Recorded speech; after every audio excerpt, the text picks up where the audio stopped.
하나님의 말씀 누가복음 6장 24절에서 38절입니다. 누가복음 6장 24절에서 38절 교도하겠습니다. 그러나 화 있을진저 너희 부요한 자여 너희는 너희의 위로를 이미 받았도다.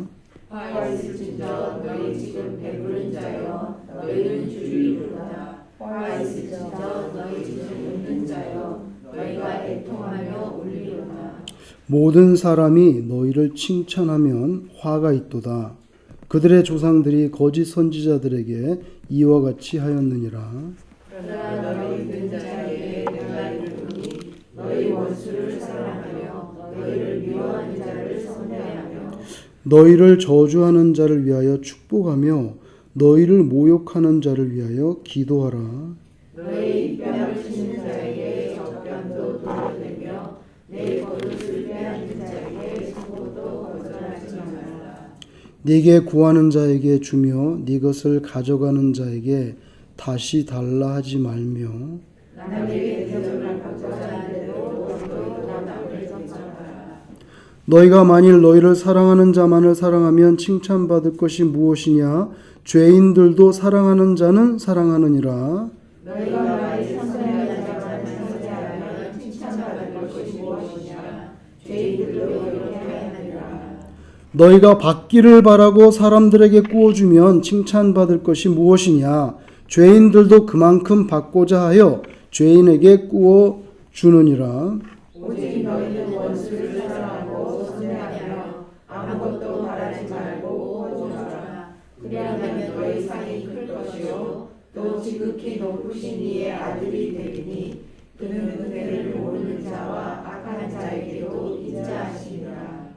너희 아버지의 자비로우심 같이 너희도 자비로운 자가 되라.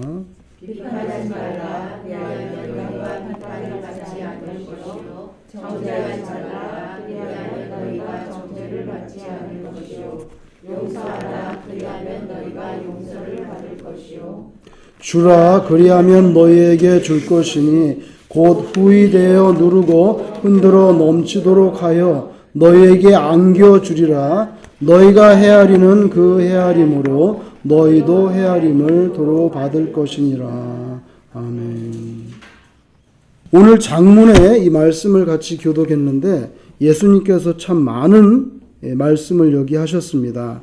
그런데 간단하게 요약한다면 여기 핵심은 두 가지인 것 같아요. 이 물질에 관한 것, 앞부분에는 물질에 관한 것이고요. 뒷부분은 원수를 사랑하라. 뭐 이런 말씀인데 어떻게 원수를 사랑할 수 있겠습니까? 원수를 그냥 가서 때리지 않는 것만 해도 다행이지. 근데 성격은 완전히 물질에 관한 것과 원수를 사랑하는 것은 완전히 다른 별개의 교훈인데요. 근데 이 말씀을 읽으면 사실은 완전 별개의 교훈인 것 같은데 한 가지로 꿰어지는 것 같아요. 그건 뭐냐면 하나님을 정말 가슴에 모시고 사느냐 아니냐 그거에 따라서 하나님을 안 모시고 살면 물질을 추구하게 되겠고 하나님을 모시고 살면 원수도 사랑하는 지경에까지 나아가겠구나. 그래서 완전히 별개의 스토리인데 그런데 중심은 하나로 깨어지는 것 같아요. 그래서 우리 가슴 속에 진짜 예수 그리스도가 살아있냐 아니면 없냐 그거에 따라서 여러분 24절에 충격적인 말씀을 합니다. 왜 그러냐면 화 있을진저 이건 저주받으라는 얘기거든요. 무서운 이야기입니다. 저주받은 인생들 복이 아니고 반대거든요. 블레싱이 아니고 컬스를 받는 건데 화 있을진저 너희 지금 배부른 자요. 죄송합니다. 그 위에 너희 부요한 자요. 너희는 너희의 위로를 이미 받았도다. 그러면서 그 밑에 뭐 배부르고 웃는 자, 그 다음에 칭찬받는 게 쭉 같이 나오거든요. 이 얼마나 충격적인 말씀입니까? 그냥 간단히 말하면 돈 때문에 위로를 받지 않고, 그러니까 돈이 있으면 난 참 위로가 되고 돈이 없으니까 위로가 안 되네. 그게 아니고 돈 때문에 위로를 받지 않고 하나님 때문에 위로를 받을 수 있다면 그게 진짜 신자이고 참으로 행복한 사람이다. 너희 부요한 자여 너희는 너희의 위로를 이미 받았다. 하나님께로부터 받을 건 없다는 거예요. 여러분 이제 돌아가셨는데 전 대우그룹 회장 김우중을 기억하실 겁니다.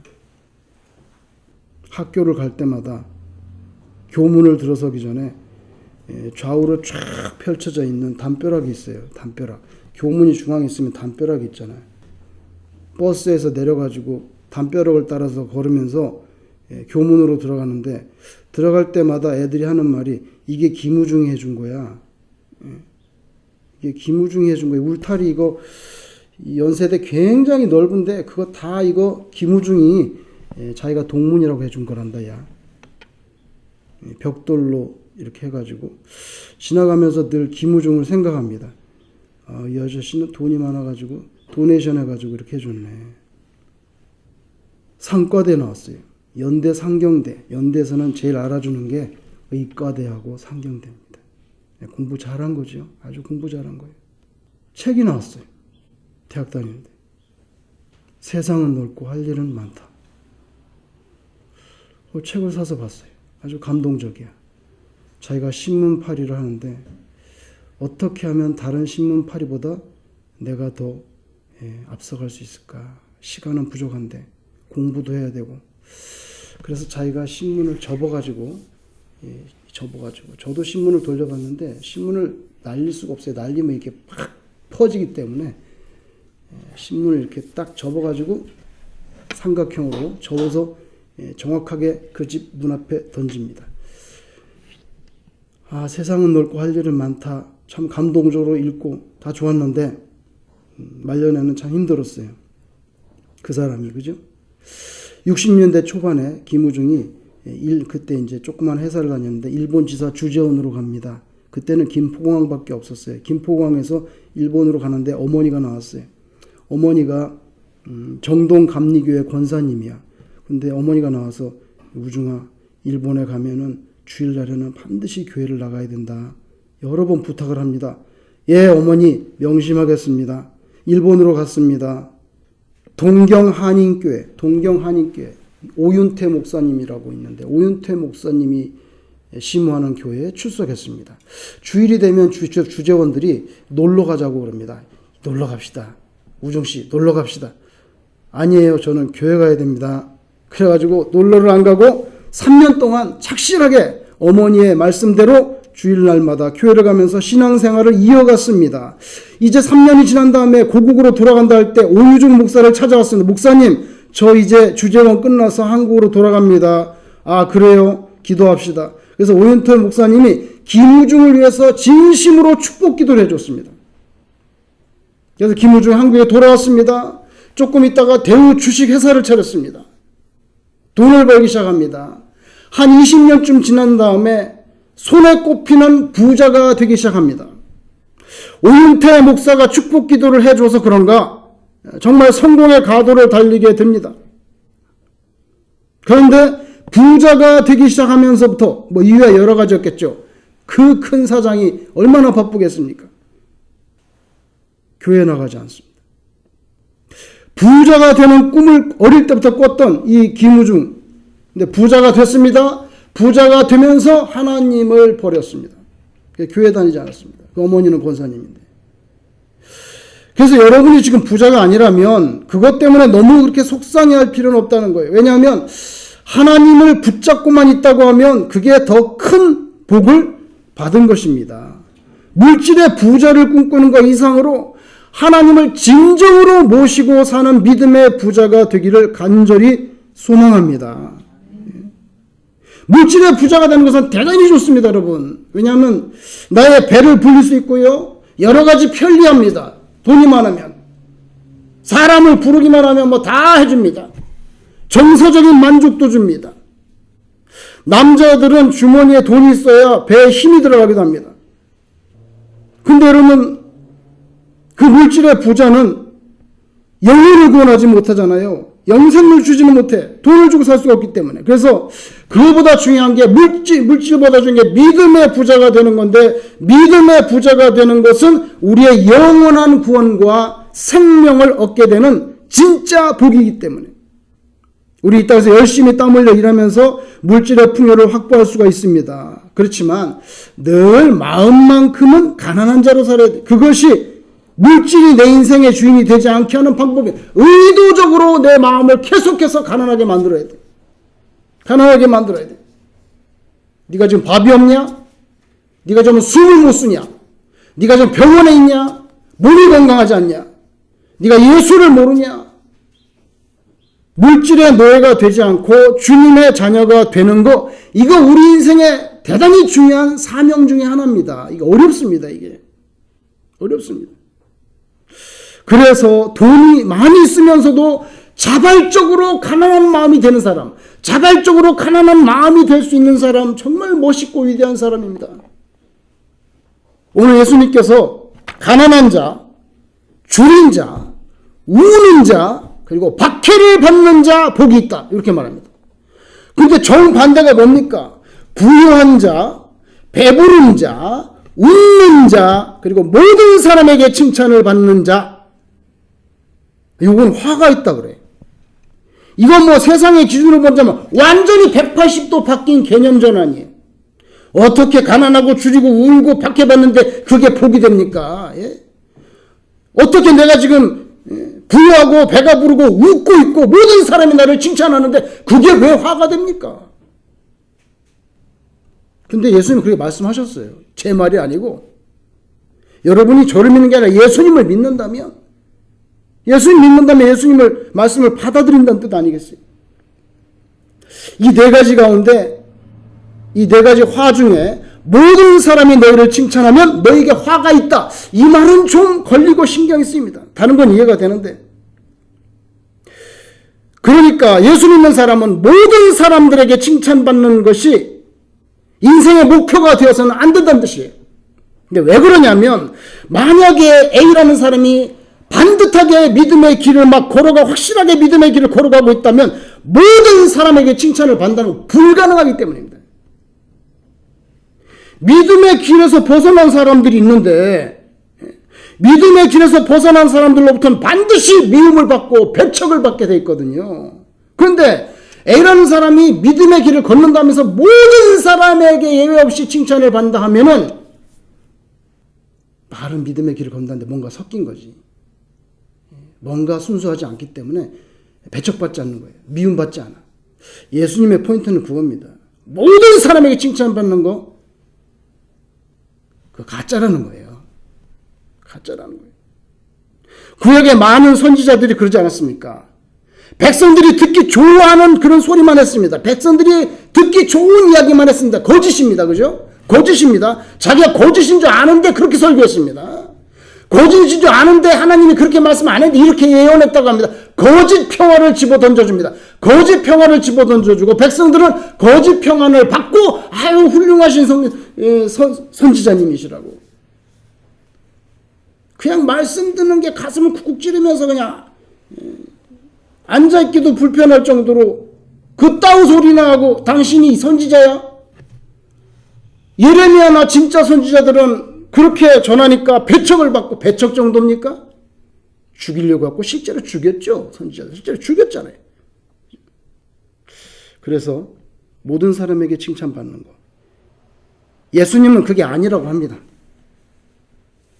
제가 말씀드린 예수님이 아니라고 했어요.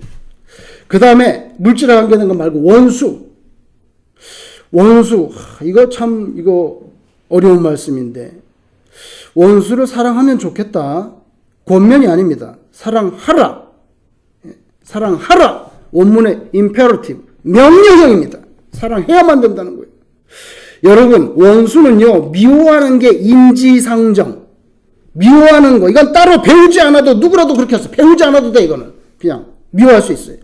좋은 사람, 나한테 잘하는 사람을 사랑하는 거, 이것도 인지상정. 이거는 노력하지 않아도 돼. 저절로 그렇게 돼. 그러나 원수를 사랑하는 일은 그렇지 않습니다. 원수를 사랑한다는 것은 거의 불가능합니다. 제가 볼 때는 거의 불가능합니다. 힘듭니다.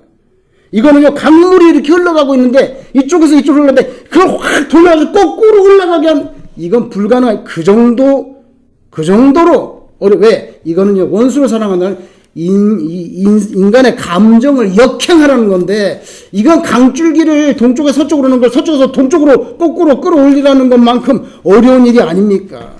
원수를 사랑하라. 너희를 미워하는 자를 선대하라. 너희를 저주하는 자를 축복하라. 너희를 모욕하는 자를 기도하라. 이건 뭐 입이 다물어지지 않는 그런 말씀인데, 이 뭐 더 나가면 너희 입뺨을 치는 자에게 젖뺨도 돌려대며 네 겉옷을 빼앗는 자에게 속옷도 거절하지 말고. 이거 뭐 하나하나 짚어보면 인간의 감정으로는 참 감당하기 어려운 불가능에 가깝습니다. 흐르는 강물의 방향을 거꾸로 돌리라는 정도의 명령입니다. 근데 예수님께서 원수를 사랑하라 막 이렇게 한마디만 하시지 않고, 야, 이쪽 뺨을 때리면 저쪽 뺨도 들이매라. 겉옷을 빼앗으면 속옷도 그냥 주라 좀. 이렇게까지 구체적으로 말씀하는 건요, 예수님이 진짜 우리에게 바라는 것은 그런 척 하는 거 그게 아니고요, 진짜 그렇게 되라는 거예요. 야, 표정 관리 좀 하지. 응? 표정 관리 좀 하지. 원수를 사랑하는 척. 표정이 아니라 네 체질을 바꾸라는 거예요. 체질을 바꾸라는 거예요. 여러분 뺨 맞아보셨나요? 살면서? 뺨 따고 맞아보셨어요?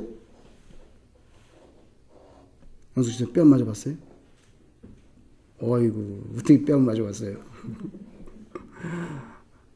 저는 딱 이때까지 한 번 뺨 따고는 맞아봤는데, 난생 처음이고 지금까지 한 번 맞았는데 정신이 이상하더라고요. 되게 기분이 이상해. 아프지만은, 훈련이 끝나고 자대 배치를 받았는데 저하고 같은 동기 2명이 짝대기 하나를 달고 갔는데 고참이 불러 둘을 창고로 오래. 그래서 나이도 나보다 몇 살이나 어린 놈인데 창고로 갔어요. 버리버리하지만 아무것도 모르니까 창고로 둘이 딱 갔는데 아무 말이 없어요. 아무 말이 없는 상태에서 일단 따구를 한 방을 때리더라고. 아무 말이 없어. 일단은 딱 가니까 둘이 딱 이렇게 서 있는데 그냥 따기를 때리는 거예요. 얼마나 세게 때렸는지 제가 그걸 맞고 저쯤으로 나가 떨어졌어요. 왜냐하면 무방비 상태로 맞았기 때문에 힘주고 딱 이렇게 막고 있는데, 저 구석으로 주먹으로 맞은 것도 아닌데 나가 굴러 떨어졌어요. 이제 그게 뭐지? 거기서부터 군기를 잡는 거. 그걸 한번 맞고 나면 뭐 인생이 생각이 안 나. 그냥 나는 여기서 죽은 세월을 보내야 되는구나. 그래서 한국 남자들 좀 문제가 있어요. 왜냐하면 학대를 받거든요. 거기서. 근데 그걸 반발을 못 하거든요. 그걸 갖다가 오랜 세월 학대받고 나서 사회에 나오면 이제 자기도 변해 있어요, 이게. 그래서 군대 가면 철이 들면 강해지죠? 강해지고 그러면 좋지만은, 이게 인간이 아주 순하고 착하던 사람이 아니면 그렇게 안 돼요. 달라져요, 딱 이제. 달라진다고. 왜냐면 자기도 고참돼서 자기도 남의 따기를 때리거든. 거기서. 그런 일이 벌어지기 때문에. 근데 여러분, 따기를 맞으면 또 이쪽으로 돌려대라는 그게 어려운 얘기죠. 근데 그렇게까지 말씀을 하시는 것은 표정 관리만 하는 게 아니라 내 체질이 정말 그런 마음으로 바뀌어야 된다는 거예요. 그리고 31절 이하에 소위 황금률이라고, 황금률이면 골든 룰이라고 하는데, 여기에 3가지 말씀, 너희를 사랑하는 자만 사랑하지 마라. 너희를 선대하는 자만 선대하지 마라.